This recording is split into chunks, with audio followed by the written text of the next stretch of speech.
All right, Robert. You won the Trainer of the Year last year.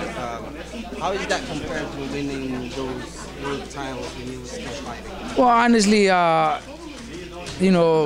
whatever reporters or fans vote for, definitely has me happy knowing that they're recognizing the work that I do.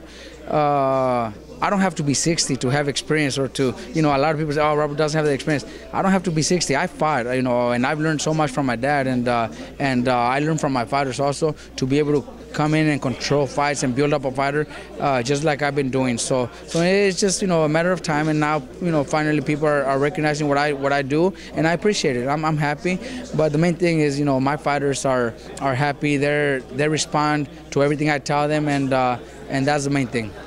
You're training your brother. Do you usually go light on him, or? Oh no. We got to in the gym.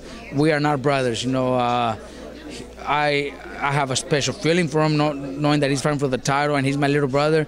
But in the gym, we train hard. We train as hard. Maybe having my dad around, maybe we push him a little more than what we do other guys, because my dad's always around too.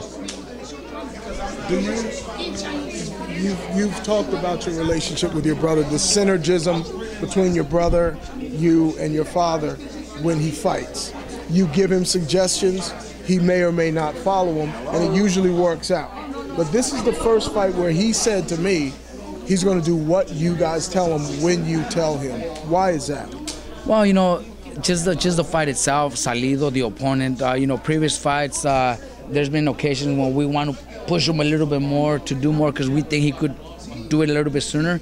And then at the end of the fight, he tells us, I still did it. If it took us 7-8 rounds, I still did it. So that's the way he's always been. But in this fight, we can't go in there thinking like that, and he knows that. He can't go in thinking, oh, I got 12 rounds to do what I'm best at. No, we got to start as soon as the first bell rings, because we know Salido's going to jump on us. Salido's going to try to take us into the later rounds, I'm pretty sure.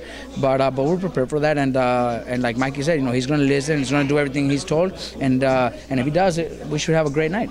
We've seen in the past where Mike has fought, and we've seen his power in his last fight. He's got power, but in those fights, like you said, he's controlled the tempo and been allowed to set that up. Is this the first fight where he could be kind of forced to switch into that fighter mode, and is that where he's going to need your guidance? Well, he is not going to be forced to do it, even though he's never done it before. He's not going to be forced to do it because we train for it. We train for it, and he's ready for it.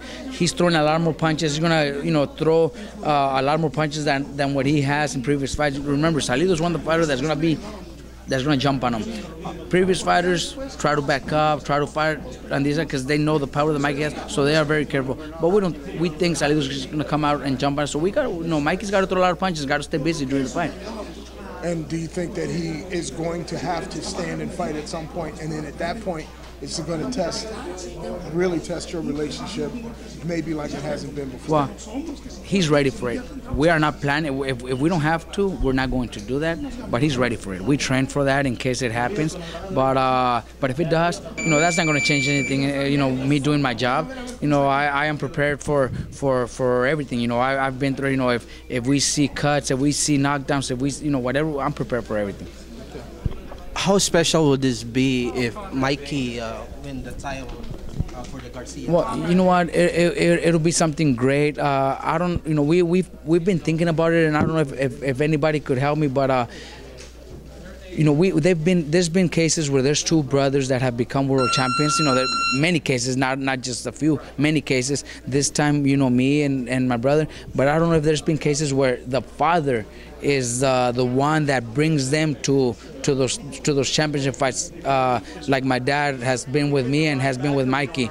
I don't know if there's been any other cases where a father brings two sons to become world champions. That's the only thing that we don't know for sure.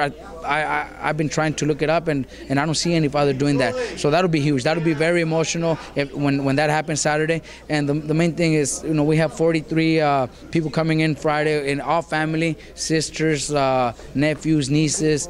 They're all coming Friday, and just looking after the fight at them, celebrating the win. I know it's going to be emotional. Now, Nonito's been moving up in weights, and do you think Mikey and Nonito will be fighting? Oh, no, that's something that we will never see, They both fight for the same manager. I'm with both of them, so that's a fight that will never happen. They both have their own careers, and they're both going to be great. Nonito's already great at what he does, and they never have to meet. Nonito's got so many fights in his future that have nothing to do with Mikey, and Mikey is the same way. Has there ever been any jokes about that? No, not even. Yeah, not even. No, I've heard it before, and I think they've even asked Mikey, but no, it's just something that would never happen. Now that that I've been working with Nonito for so many years, and Mikey's my brother, even if for whatever the reason was, even if I wasn't working with Nonito again, I would never want to see that fight. Definitely not. I love Nonito, and I love his family. He's got great people around him. We're really close friends, so wouldn't even want to see that fight. So no, I don't see that happening.